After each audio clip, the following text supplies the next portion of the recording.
আমি তো আগেই বলছি প্রবাসীদের জন্য সর্বোচ্চ সুযোগ সুবিধা ইসলামী আন্দোলন বাংলাদেশ প্রদান করবে, তাদের ভোট অধিকার প্রদান করবে। এই যে কথাগুলো বলছেন, যারা জেলে আছে, বাড়িতে যেতে পারে না, তাদেরকে অবশ্যই সরকারি খরচে এখান থেকে বের করা হবে, সরকারি খরচে বাড়িতে পৌঁছানো হবে। কেউ মারা গেলে তার লাশ সরকারি খরচে বাড়িতে নিয়ে পৌঁছানো হবে। এখানে আমরা তো ভিন্ন একটা সিস্টেম করবো, আমরা প্রবাসী কল্যাণের জন্য ভিন্ন মন্ত্রণালয় গঠন করবো। সেখানে প্রবাসীদের থাকবে, প্রতিনিধি থাকবে। এরকম না যে প্রবাসী একটা কল্যাণ করলাম, মন্ত্রণালয় করলাম, সেখানে প্রবাসীদের অংশগ্রহণ থাকবে না, প্রবাসীদের সেখানে অংশগ্রহণ থাকবে।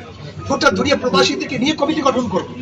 সেই প্রবাসীদের মাধ্যমে তারা কি চায়, তাদের এখানে কি ফিল করতেছে, সমস্যা কি, তারা সম্মুখীন হচ্ছে, তাদের থেকে রিপোর্ট কালেকশন করে সেগুলো আমরা সমাধান করবো।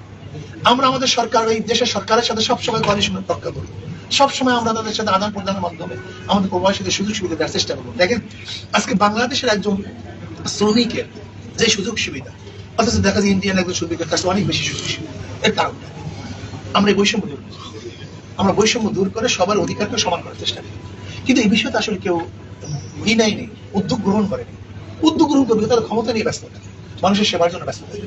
ইনশাআল্লাহ ইসলামী আন্দোলন বাংলাদেশ ক্ষমতায় গেলে সেবক হবে, তারা সেবক হবে, তারা খাদেম হবে।